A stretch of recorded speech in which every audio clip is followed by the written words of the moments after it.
આ બળદને આવડો મોટો ગળે ટોકરો શું લેવો બાંધ્યો છે? એટલે ઓલા ઘાસીએ કીધું કે સાહેબ એમાં એવું છે ને, એ કે એવું હાલતો હોય ને તો મને ખબર રહે, ઊભો રહી જાય ને તો મને ખબર પડે, પાછો જઈને હકાવાવું, એને હાલવાનું જોઈએ.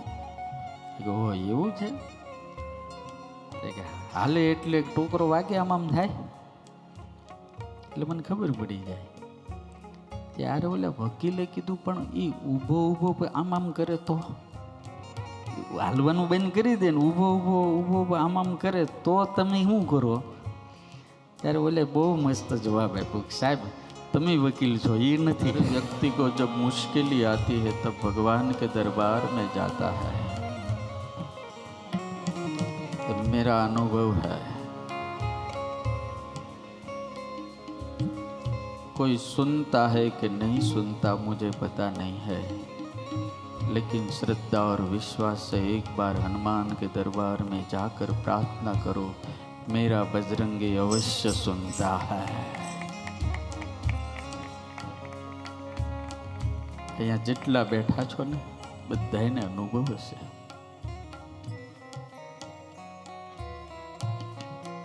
वो क्या नहीं कर सकता,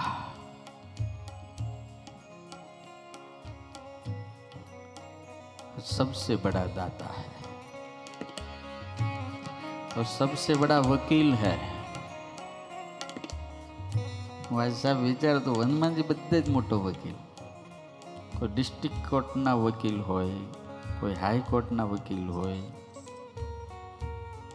કોઈ સુપ્રીમ કોર્ટના વકીલ હોય, અને એમાં એ વકીલમાં તે અમુક શ્રેષ્ઠ હોય, હોશિયાર હોય. વકીલ બધા ખોપડીઓ જ, આમાં હશે કોક તો હશે.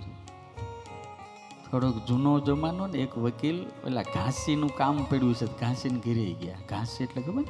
જૂના જમાના ઓલા બળદ આમ ફરતો હતો ને, ઓલી તેલની ઘાણી હાલે ને, તેલ આમ કંઈક પીલવાનું છે, ફરતો હતો બળદ, ફરતો હતો ને. ઓલા વકીલ સાહેબ આવ્યા ને, ઘાસી હતું નહીં હાજર, એટલે એને બૂમ પાડી, એટલે અંદર બેઠા હતા.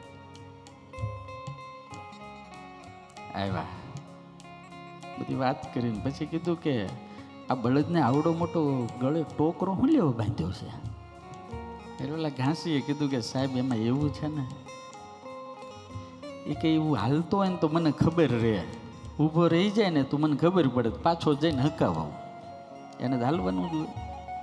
કે હો એવું છે કે હાલે એટલે ટોકરો વાગે આમ આમ થાય એટલે મને ખબર પડી જાય.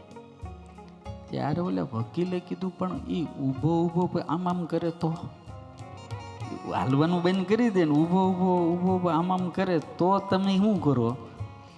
ત્યારે ઓલે બહુ મસ્ત જવાબ આપ્યો, સાહેબ તમે વકીલ છો એ નથી.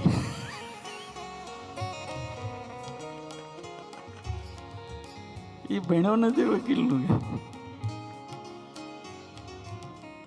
हनुमान जी सबसे बड़ा वकील है.